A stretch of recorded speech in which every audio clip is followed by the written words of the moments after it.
Itu penghinaan loh terhadap Indonesia. Minta dicek di Singapura. Ya jadi warga negara Singapura aja. Gitu. Ini nggak akan pernah selesai orang-orang ini ya. Setelah A dibuktikan dia ngomong B. Setelah B dibuktikan dia ngomong C. Nggak ada habisnya. Tangkap orang ini. Ini ngacau ini. Bikin gaduh Republik ini. Kalau saya wah udah tangkap aja. Udah nggak ada urusan lagi dengan orang-orang seperti ini. Assalamualaikum warahmatullahi wabarakatuh. Balik lagi di channel Akbar CK. Di video kali ini kita akan mendengarkan Ibu Irma Suryani Chaniago ya mengomentari dengan geram gerombolan pembenci, gerombolan Roy Suryo CS yang selalu bikin gaduh, yang telah melecehkan Indonesia. Sampai-sampai Ibu Irma Suryaniago sebut mereka ini adalah pengkhianat bangsa.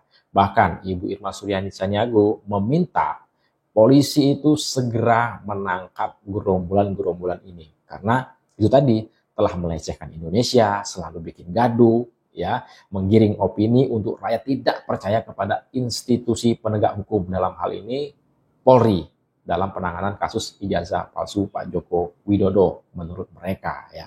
Nah, seperti apa video selengkapnya? Tanpa berlama-lama, langsung aja kita simak videonya berikut ini. Satu geng ini, ya kan, hasil lab for Bareskrim, mereka menolak tuh hasilnya dengan segala dalilnya lah ya tuh. Yang mereka minta agar diperiksa di lab for Singapura. Loh, negara Indonesia kan negara berdaulat, Kak Irma. Kalau mereka mah nggak taat kepada institusi kita, ya mending mereka yang keluar, ngapain kita harus ngikutin? Ya. Ini seperti apa sih, Kak Irma, orang-orang ini? Ya menurut saya orang-orang ini pengkhianat bangsa dan negara Republik Indonesia ini. Bayangkan ya, negara Republik Indonesia yang dimerdekakan oleh rakyat Indonesia, pahlawan-pahlawan bangsa dengan darah, air mata, kehormatan, dan didirikan oleh sang founding father kita. Ini negara berdaulat loh, ya kan? Apapun yang terjadi, kalau ada misalnya mislah di antara misalnya penegakan hukum dan lain sebagainya, kan oknum. Nggak bisa kemudian juga digeneralisir. Nah, mereka bilang nggak percaya. Kalau mereka nggak percaya, nggak usah berada di Republik ini. Percaya aja sama negara yang mereka percayai. Minggat kalian dari Indonesia. Itu penghinaan loh terhadap Indonesia. Minta dicek di Singapura. Ya jadi warga negara Singapura aja. Gitu.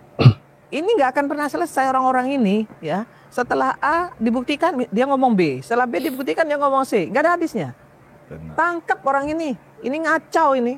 Bikin gaduh Republik ini. Kalau saya wah udah tangkap aja.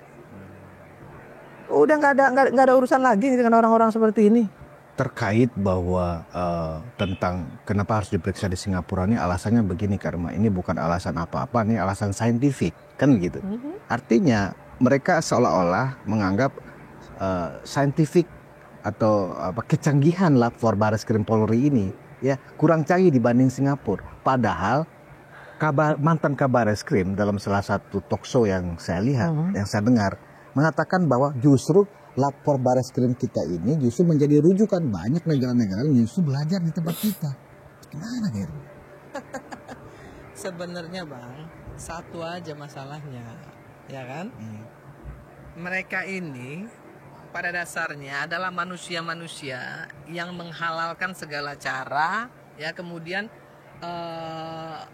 menggunakan hukum rimba, ya.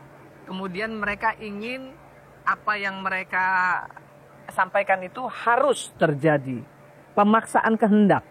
Ini yang mereka lakukan, bukan soal bicara soal moral lah yang katanya harus begini harus begitu. Panci mana ada moral? Soal panci aja nggak ada moral. Gimana mau bicara yang lebih besar lagi? Panci aja nggak ada moral. Soal panci lo nggak ada moralnya, apalagi mau bicara yang lebih besar lagi. Soal kecil loh itu. Ijazah palsu ini apakah di mana bentuk kritiknya menurut Kak Irma sebagai seorang politisi ya? Di mana bentuk kritiknya? Apanya sih yang dikritik? Kan gini Bang, saya tuh mau ketawa takut ada yang marah gitu ya. Jadi gini, saya sebagai anggota DPR RI mau menjadi anggota DPR itu saya diwajibkan menyerahkan fotokopi ijazah yang sudah dilegalisir basah. Betul. Ditandatangani dan dilegalisir basah. Ya kan? kemudian mendapatkan juga persetujuan dari pengadilan dan lain sebagainya. Apalagi yang mau jadi presiden, gitu loh, kan gitu. Nah, yang bisa menyatakan ini palsu atau tidak palsu sebenarnya institusinya bukan polisi, UGM, tapi UGM, Yang mengeluarkan. fakultas yang mengeluarkan. Kenapa kita lari kemana-mana? Kalau fakultasnya atau universitasnya sudah menyampaikan secara tegas dan bahkan mau menjadi saksi, kok masih ribut gitu, masih diperdebatkan. Ini maunya apa gitu? Kan berarti mereka memaksakan kehendak. Oke, ke Polri, sudah ke Polri. Masih nggak mau pula, nggak mau juga. Nggak mengakuin juga. Nggak ngakuin juga. Mau ke negara lain. Leh, kok menghina negara sendiri? Apa urusannya Singapura dengan kita? Kan kurang ajar gitu loh. Kedaulatan negara mereka lecehkan. Dan bertemulah dengan beliau, saya bicara dengan beliau. Saya bilang, Pak Jokowi, kok Bapak ini saya nggak ngerti sesabar apa Bapak. Saya bilang, kan sampai Bapak diperlakukan begini. Ya membunuh karakter Bapak. Bapak dibilangin anak PKI, orang tuanya PKI, Jokodok, dan segala macam. Bapak diam. Saya bilang, dulu waktu saya Bapak masih presiden, saya pernah ketemu Bapak juga. Dan saya bilang hal yang sama. Bapak bilang, udahlah Rapopo, itu urusan Mbak Irma aja yang jawab, saya nggak usah jawab, saya kerja aja. Itu jawaban Bapak waktu itu. Sekarang Bapak udah nggak jadi presiden kan, saya bilang. Tapi Bapak masih bilang biarin aja. Menurut saya ini nggak benar juga Pak. Bapak harus bicara. Dia jawab apa lagi? Dia bilang gini, Mbak Irma, kalau nanti mereka menganiaya fisik, ya. Menyentuh fisik saya, istri saya, anak saya, atau melempari rumah saya sama batu, saya laporin ke polisi. Baru saya laporin, dia bilang. Tapi semasi mereka nggak menyentuh fisik saya, anak saya, istri saya, dan rumah saya nggak akan laporin, biarin aja. Biar Tuhan yang menjawab. Itu kata beliau, ya kan waktu itu. Terus saya bilang, Pak, nggak bisa begitu juga Pak, karena ini udah keterlaluan. Bapak dulu nggak mau laporin, sekarang Bapak juga masih tetap nggak mau laporin. Nah, ketika kemudian beliau laporin, saya tanya lagi, kenapa sekarang Bapak laporin? Iya, karena kan belum ada yang menyentuh fisik juga belum ada ya. Kenapa sekarang Bapak laporin? Beliau jawab lagi, Iya. Mbak, ini sudah keterlaluan, sangat keterlaluan, menjelekkan saya sejelek-jeleknya. Ini sudah sangat keterlaluan. Saya sudah nggak bisa lagi diam. Kenapa saya sekarang bereaksi? Karena saya sekarang rakyat biasa. Kata dia, bukan lagi pejabat. Sekarang saya mau laporkan. Karena kalau dulu waktu saya menjabat sebagai presiden saya laporkan, kalaupun saya menang, pasti mereka akan tuduh lagi bahwa saya menggunakan kekuasaan. Nah tuh, bagi yang masih meributkan kenapa baru sekarang Pak Jokowi melapor, kenapa nggak dari dulu, itu alasannya. Beliau pada saat itu masih menjabat sebagai presiden, nggak mau ngelaporin. Karena nanti dibilang ya menggunakan alat, menggunakan kewenangannya sebagai presiden untuk memenjarakan rakyatnya, ya, memanfaatkan polisi. Nah, sekarang Pak Jokowi sudah sebagai warga negara biasa, sebagai sipil biasa. Nah, baru beliau mau melaporkan. Ini pun melaporkan salah juga, ya. Apa mau para pembenci ini? Nah, sekarang saya sudah sebagai anggota rakyat biasa, maka saya ingin laporkan. Nah, ketika dia laporkan dan ternyata asli, masih juga nggak percaya. Kan memang manusia kardus gitu loh menurut saya. Jadi memang manusia kardus. Mereka ingin bikin kacau aja. Emang bikin kacau. Kalau tadi Kak Irma mengistilahkan tuh mereka tuh pengkhianat. Bayangin Jokowi dibilang sama Rocky Gerung dibilang bajingan. Presiden tolol, bajingan tolol, bangsat tolol, bajingan tolol. Dia juga ngomongin Prabowo seperti itu kan. Sampai kemudian Prabowo marah dan disindir bahwa akademisi harusnya nggak boleh begini. Mana ada juga sih Bang akademisi yang ngomong mohon maaf ya, ngomong kotor di iNews itu. Nah, orang-orang seperti ini harusnya tuh sadar dirilah ya. Bangsa ini sedang mengalami situasi yang tidak baik-baik saja. kondisi ekonomi dunia sedang amburadul. Bukan cuma kita loh. Saya kemarin Jerman. waktu saya pulang dari Jerman, itu Jerman tuh lagi demo. Demo kenapa? Demo banyak imigran yang datang ke Jerman sehingga ekonomi Jerman tuh makin jatuh. Bentar. Imigran dari Yaman bukan? Sudah jatuh ekonomi Jerman karena mahalnya gas ya yang harusnya dapat dari Rusia, kemudian dia beli tempat lain, itu sudah menaikkan harga. Kemudian ekonomi Jerman juga turun. Tiba-tiba juga imigrannya makin banyak datang dan membebani negara, mereka demo gitu ya. Jerman juga negara sedang tidak baik-baik saja, bukan cuma Indonesia. Karena mereka mengatakan begini, 5 orang ini mengatakan begini. Akhirnya apa yang kami sampaikan ini kan diterima oleh publik, disetujui oleh publik, terbukti dari seluruh tontonan-tontonan yang ada kami itu banyak ditonton orang, ribuan bahkan jutaan setiap episodenya. Jadi akhirnya mereka merasa ya dengan banyaknya like di masing-masing program yang ada, baik di TV mainstream yang ada YouTube-nya maupun di podcast-podcast, itu diakumulasi oleh kawan-kawan pengacau ini sebagai bukti bahwa ya kan rakyat, netizen mendukung mereka dibanding misalnya kayak Ruang Konsensus, kayak Unpacking Indonesia, kayak Cokro TV tetangga sebelah ya kan. Ketika mencoba menarasikan hal-hal yang edukatif, sepi penonton katanya kan gitu. Ini TikTok saya bicara baru tadi malam sudah 600, sudah mohon maaf nih ya, sudah hampir 700 yang nonton nih. Soal bagaimana saya mengatakan ya, nih ya saya ini judulnya nih. Setelah Bareskrim menyatakan ijazah Pak Jokowi asli, oknum-oknum ini masih tidak berhenti memaksakan kehendak. Mereka pakai hukum rimba, saya bilang. Panci mana panci, bicara moral. Yang bener aja bos, ya kan? Sekarang sudah 740 baru 1 hari.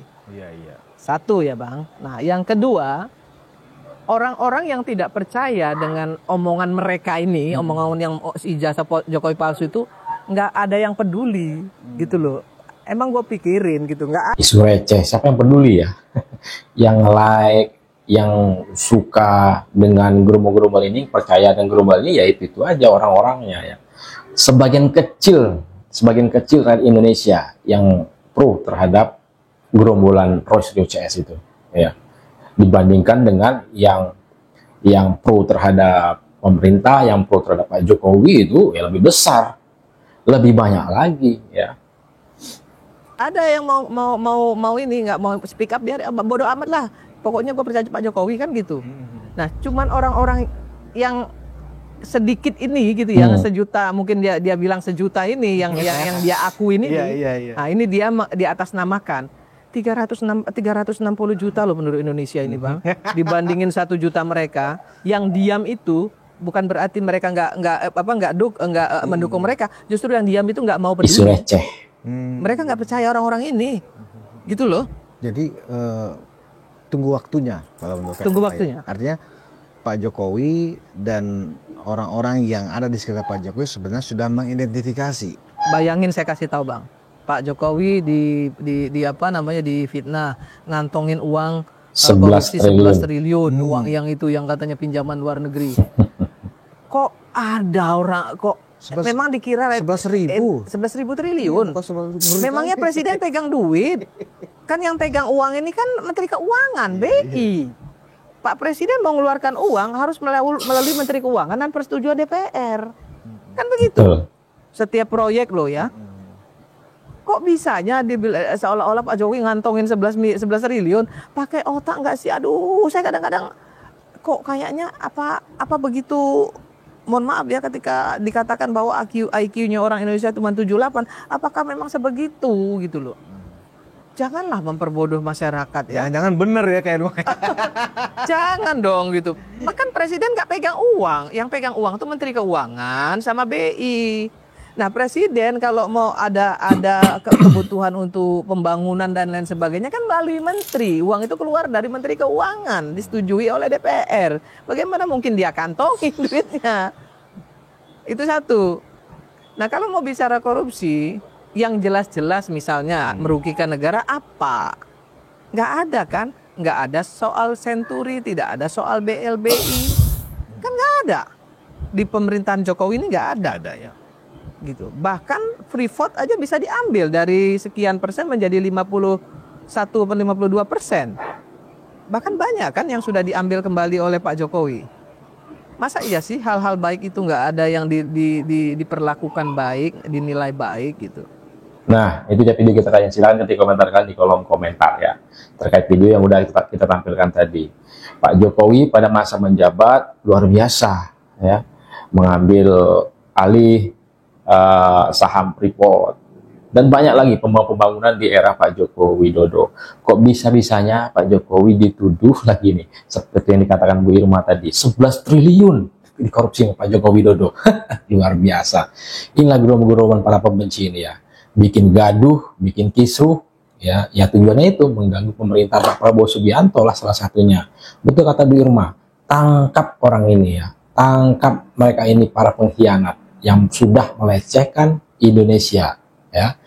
Nah, sebelum akhir jangan lupa like dan subscribe-nya agar tidak ketinggalan informasi dan notifikasi dari channel ini. Saya Akbar CK, Assalamualaikum warahmatullahi wabarakatuh, salam sehat selalu dan salam buat keluarga, bye bye.